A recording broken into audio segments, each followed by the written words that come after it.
तो जैसे कि प्रीवियस वीडियो में आपको बता चुके हैं, हमारा टॉपिक चल रहा है राष्ट्रपति, और राष्ट्रपति में पार्ट 1 पार्ट 2 करके आपको बता चुकी हूँ। तो राष्ट्रपति में हम आगे बढ़ते हैं। उसमें जैसे कि आज का जो हमारा टॉपिक है राष्ट्रपति निर्वाचित होने की योग्यता और राष्ट्रपति के पद हेतु अर्हता है, जो क्या है आर्टिकल 58 के अंतर्गत है। ठीक है, इससे पहले मैं आपको हमारा जो संधि की कार्यपालिका चल रही थी, जो आर्टिकल 52 से 78 के बीच में, ठीक है, तो मैंने 52 से 57 तक के आर्टिकल आपको प्रीवियस वीडियो में बता चुकी हूँ। ठीक है, तो आप वहाँ पे देख सकते हैं। ठीक है, अगर आपको मेरा चैनल मतलब पसंद आ रहा है, मेरा कंटेंट अगर पसंद आ रहा है, तो प्लीज़ मेरे चैनल को लाइक और सब्सक्राइब ज़रूर कीजिएगा। ठीक है, मैं पूरी से पूरी कोशिश करूँगी कि आपको आसान से आसान भाषा में समझा सकूँ। ठीक है, तो चलिए शुरू करते हैं। जैसे कि कभी कभी क्या करता है ना, ऐसे आयोग जब सवाल पूछता है तो कंफ्यूज करता है। ठीक है, जैसे मैंने कहा कि राष्ट्रपति के निर्वाचित होने की योग्यता जो है कौन से आर्टिकल है, तो आर्टिकल 58 है। ठीक है, उसमें ऑप्शन दिया रहता है 52, 53, 54, 58 करके। ठीक है, तो हमें और कभी कभी क्या करता है ना, बीच में यूके के आयोग ने ये भी सवाल पूछा था कि राष्ट्रपति के पद हेतु जो अर्हताएं हैं वो कौन से आर्टिकल के अंतर्गत आती है। ठीक है, अर्हताएं पूछा था, उससे कितनी बार कंफ्यूज हो जाते हैं। ठीक है, जो कैंडिडेट है उनको कंफ्यूज नहीं होना है। ठीक है, वो क्या है आर्टिकल 58 के अंतर्गत है। तो चलिए, आज का जो मेरा पहला पॉइंट है वो है नंबर 1, वह भारत का नागरिक होना चाहिए। ठीक है, राष्ट्रपति निर्वाचित हेतु जो योग्यताएं हैं, सबसे पहला पॉइंट उसमें यह है कि वह भारत का नागरिक हो। ठीक है, पहला जो पॉइंट है वो क्या है, ठीक है, पहला जो पॉइंट है वो क्या हो, भारत का नागरिक हो। ठीक है, भारत का क्या हो, नागरिक हो। ठीक है, पहला पॉइंट है। दूसरा क्या है, वह 35 वर्ष की आयु पूर्ण कर चुका हो। ठीक है, राष्ट्रपति निर्वाचित हेतु जो योग्यता है, सबसे पहले जो योग्यता ये होनी चाहिए उसके अंतर्गत कि वह भारत का नागरिक हो, और दूसरा जो पॉइंट है वो 35 वर्ष की आयु पूर्ण कर चुका हो। ठीक है, जो दूसरा पॉइंट है वो क्या है कि वह 35 वर्ष की आयु, ठीक है, 35 वर्ष की आयु पूर्ण कर चुका हो। ठीक है, 35 वर्ष की आयु पूर्ण कर चुका हो। ठीक है, 35 वर्ष की आयु पूर्ण कर चुका हो। दूसरा पॉइंट। तीसरा ये है कि लोकसभा के जो सदस्य निर्वाचित होने की योग्यता होनी चाहिए उसके अंतर्गत। ठीक है, राष्ट्रपति के निर्वाचन के लिए तीसरा जो पॉइंट मैं बोली हूँ कि तीसरा जो पॉइंट है वो क्या है, लोकसभा के निर्वाचित, ठीक है, लोकसभा के निर्वाचित होने की जो सदस्य की जो योग्यता हो। ठीक है, लोकसभा के जो सदस्य है जो निर्वाचित होने की क्या हो, उसमें योग्यता हो। ठीक है, उसमें क्या हो, योग्यता हो। ठीक है, और चौथा पॉइंट है, मैं जितने भी पॉइंट बोली बहुत इंपॉर्टेंट है। ठीक है, चौथा मेरा जो पॉइंट है वो ये है, केंद्र सरकार व राज्य सरकार। ठीक है, केंद्र सरकार व राज्य सरकार यानी संघ सरकार या राज्य सरकार के पदक किसी भी लाभ का पद पर ना हो। ठीक है, मैं क्या कह रही हूँ एक बार अच्छे से और सुनिएगा। ठीक है, मैंने जो चौथा पॉइंट बोला, संघ सरकार या राज्य सरकार के पदक किसी भी लाभ के पद पर क्या हो, ना हो। ठीक है, संघ सरकार, ठीक है, संघ सरकार या जो राज्य सरकार है, ठीक है, संघ सरकार या जो राज्य सरकार है, ठीक है, क्या हो, पदक, ठीक है, पदक किसी लाभ के पद पर ना हो। ठीक है, चौथा पॉइंट क्या है, संघ सरकार या राज्य सरकार के पदक किसी लाभ के पद पर ना हो। जो संघ सरकार का जो लाभ का पद है वो कितने आर्टिकल में आता है, आर्टिकल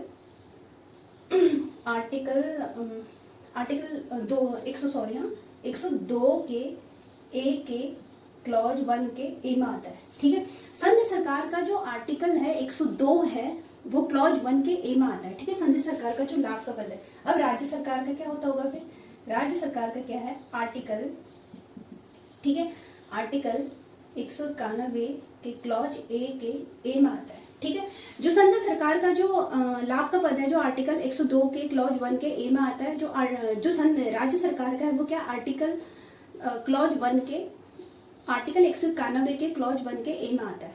ठीक है, अब देखिए जो मेरा पांचवा पॉइंट है वो बहुत इंपॉर्टेंट है।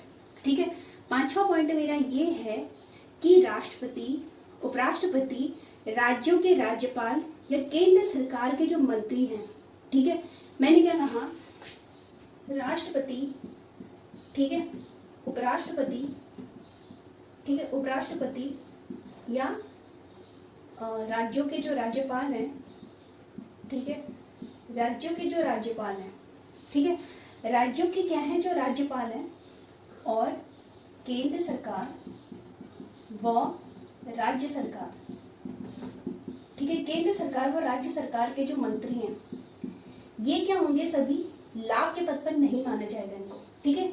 ये क्या होंगे, ये सभी क्या होंगे, लाभ का पद इनको नहीं माना जाएगा, ठीक है। मैंने क्या बोला, मैंने कहा राष्ट्रपति, उपराष्ट्रपति, राज्यों के राज्यपाल, केंद्र सरकार, राज्य सरकार के जो मंत्री हैं, वो क्या है, लाभ का पद इनको नहीं माना जाएगा, ठीक है। 5वां पॉइंट है। अब जो 6ठा पॉइंट है वो क्या है, देखो, ठीक है, जो 6ठा पॉइंट है वो क्या है, देखो, ठीक है। 6ठा पॉइंट ये है कि राष्ट्रपति के चुनाव के नामांकन के लिए, ठीक है, राष्ट्रपति के चुनाव के नामांकन, ठीक है, नामांकन के लिए 50 प्रस्तावक, नामांकन के उम्मीदवार के लिए, ठीक है, नामांकन के 2 बार लिख दिया, सॉरी, ठीक है, उम्मीदवार के लिए, ठीक है, उम्मीदवार के लिए 50 प्रस्तावक और 50 अनुमोदक होने चाहिए, ठीक है, क्या होने चाहिए, 50 प्रस्तावक होने चाहिए और 50 क्या है, अनुमोदक होने चाहिए। तो बताओ ये क्या है, ठीक है। मैंने जो 6ठा पॉइंट है, मैंने ये कहा कि राष्ट्रपति के निर्वाचन के लिए, ठीक है, चुनाव के नामांकन के लिए जो उम्मीदवार है 50 प्रस्तावक और 50 अनुमोदक होने चाहिए, ठीक है। अब जैसे इसको फॉर एग्जांपल समझते हैं, एक है सीता, दूसरी है गीता, ठीक है, ठीक है, एक है सीता, दूसरी है गीता, और वो सीता का जो स्टेटमेंट है वो ये कहती है कि इस साल जो हमारा क्लास का मॉनिटर है वो क्या बनेगा, राहुल बनेगा, ठीक है। सीता क्या कह रही है कि इस साल जो हमारा जो क्लास मॉनिटर है वो राहुल बनेगा, ठीक है। तो गीता क्या कहती है, गीता कहती है मैं जो सीता का मतलब जो सीता ने जो बात कही है उसका समर्थन करती हूँ, ठीक है, मैं उसका क्या करती हूँ, समर्थन करती हूँ, ठीक है। तो मतलब प्रस्तावक क्या है, सीता होगी, और जो अनुमोदक क्या है वो गीता होगी, ठीक है। सीता ने प्रस्ताव ये रखा कि इस साल का जो राहुल है वो हमारा क्लास का मॉनिटर बनेगा। गीता सीता की बातों का समर्थन करते हुए कहती है कि मैं सीता की बातों का क्या करती हूँ, समर्थन करती हूँ, ठीक है। तो अनुमोदक का मतलब होता है स्वीकृति देना, ठीक है। अनुमोदक का मतलब क्या होता है, स्वीकृति देना, ठीक है। तो जो 6ठा पॉइंट है, राष्ट्रपति के चुनाव के नामांकन के लिए जो उम्मीदवार है 50 प्रस्तावक और 50 अनुमोदक होने चाहिए, ठीक है। ये क्या था, ये एग्जाम्पल था, ठीक है। अब जो 7वां पॉइंट है, ठीक है, वो ये है कि अब जैसे जो प्रस्तावक हैं, ठीक है, जो प्रस्तावक हैं वो क्या नहीं होने चाहिए, अनुमोदक नहीं होने चाहिए, मतलब कि मतलब ये है कि जो प्रस्तावक या अनुमोदक है, ठीक है, ये जो प्रस्तावक की बात कर रहे हैं ना और अनुमोदक की बात कर रहे हैं, ठीक है, प्रस्तावक और जो अनुमोदक है, ठीक है, प्रस्तावक और जो अनुमोदक है वो क्या होते हैं, या तो वो MP होंगे, मेंबर ऑफ पार्लियामेंट, या तो MLA होंगे, ठीक है, या तो दोनों क्या होंगे, मर्ज होंगे, ठीक है, मर्ज करके होंगे, ठीक है। जो प्रस्तावक और अनुमोदक है MP भी हो सकते हैं, MLA भी हो सकते हैं, या दोनों मर्ज करके होते हैं, ठीक है। तो उसमें जैसे लेकिन जो अनुमोदक है ना वो प्रस्तावक की भूमिका में नहीं होंगे, ठीक है, लेकिन जो ये अनुमोदक है ये क्या होंगे, प्रस्तावक की भूमिका में नहीं होंगे, ठीक है। तो देखो जैसे मैंने 50 प्रस्तावक और 50 अनुमोदक है ना, तो ये क्या था प्रावधान 1997 से पहले क्या था, 10 प्रस्तावक था, ठीक है, और 10 क्या थे, अनुमोदक थे, ठीक है, 10 प्रस्तावक थे और 10 क्या थे, अनुमोदक थे, ठीक है। मतलब 1997 से पहले 10 थे, लेकिन अब क्या हो गया, वर्तमान में 50 प्रस्तावक और 50 अनुमोदक होते हैं, ठीक है। अब जो सबसे 7वां पॉइंट है, सबसे ज्यादा इम्पोर्टेंट है, ठीक है, ध्यान से सुनिएगा। प्रत्येक उम्मीदवार सरकारी खजाने, किसकी बात कर रही हूँ, RBI की, ठीक है।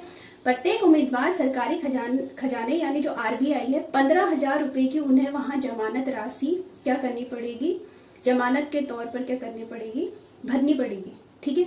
15,000 रुपये उनको जमानत राशि के तौर पर भरनी पड़ेगी यदि राष्ट्रपति के चुनाव में किसी भी उम्मीदवार ने जो डाले गए वैध मत है, मतलब जो वोट डाले गए हैं, अगर उसने 1/6 मतलब जो कोटा है वो प्राप्त नहीं किया तो उसकी जो जमानत राशि क्या है वो जब्त कर दी जाएगी।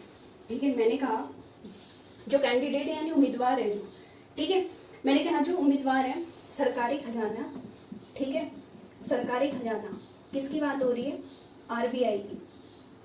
ठीक है, किसकी बात हो रही है? आरबीआई की। तो आरबीआई में हमें क्या करना पड़ेगा? 15,000 की जमानत क्या करनी पड़ेगी? 15,000 की जो राशि है, ठीक है, वो क्या करनी पड़ेगी? जमा करनी पड़ेगी। ठीक है, जमानत के तौर पे। अगर जो उम्मीदवार है, ठीक है, अगर जो उम्मीदवार है वो क्या करता है, जो उसके डाले गए जो पूरा मतलब टोटल मत, मतलब जिन्होंने उनको वोट दिए गए हैं, ठीक है, डाले गए जो पूरे वैध मत है, ठीक है, उसका अगर 1/6 भाग उसने क्या करा? प्राप्त नहीं किया, तो जो ये 15,000 की राशि है क्या है? ये जमानत के तौर पर उसने जो दी है वो क्या हो जाएगी? जब्त हो जाएगी। ठीक है, आज का मैं फिर से एक बार आपको बता देती हूँ। आज का जो पहला पॉइंट है वो है भारत का नागरिक हो। ठीक है, राष्ट्रपति के निर्वाचन होने की जो योग्यता है वो क्या होनी चाहिए? भारत का नागरिक हो। दूसरा मैंने बोला कि वह 35 वर्ष की आयु पूर्ण कर चुका हो। तीसरा मैंने बोला लोकसभा के जो सदस्य निर्वाचित होने की उसमें योग्यता होनी चाहिए। चौथा पॉइंट ये बोला कि संघ सरकार और राज्य सरकार के पद किसी भी लाभ का पद ना हो। ठीक है, संघ सरकार का जो लाभ का पद है 102 के क्लॉज के 1 में है, और जो राज्य सरकार है उसका जो आर्टिकल लाभ का पद है जो आर्टिकल कितना है? 191 के क्लॉज ए के फर्स्ट के ए में है। ठीक है, और पांचवा पॉइंट मैंने बोला कि राष्ट्रपति, उपराष्ट्रपति, राज्यों के राज्यपाल, केंद्र सरकार और राज्य सरकार के जो मंत्री हैं वो लाभ का पद इसको नहीं माना जाएगा। ठीक है, छठा मैंने क्या बोला कि राष्ट्रपति के निर्वाचन यानी राष्ट्रपति के चुनाव के नामांकन के लिए जो उम्मीदवार है 50 प्रस्तावक और 50 अनुमोदक होने चाहिए। ठीक है, अगर आपको मेरा जो कंटेंट अगर पसंद आ रहा है तो प्लीज मेरे चैनल को लाइक और सब्सक्राइब जरूर कीजिएगा। तब तक के लिए मेरे चैनल पे आप प्लीज बने रहिए। ठीक है, बहुत बहुत धन्यवाद आपका।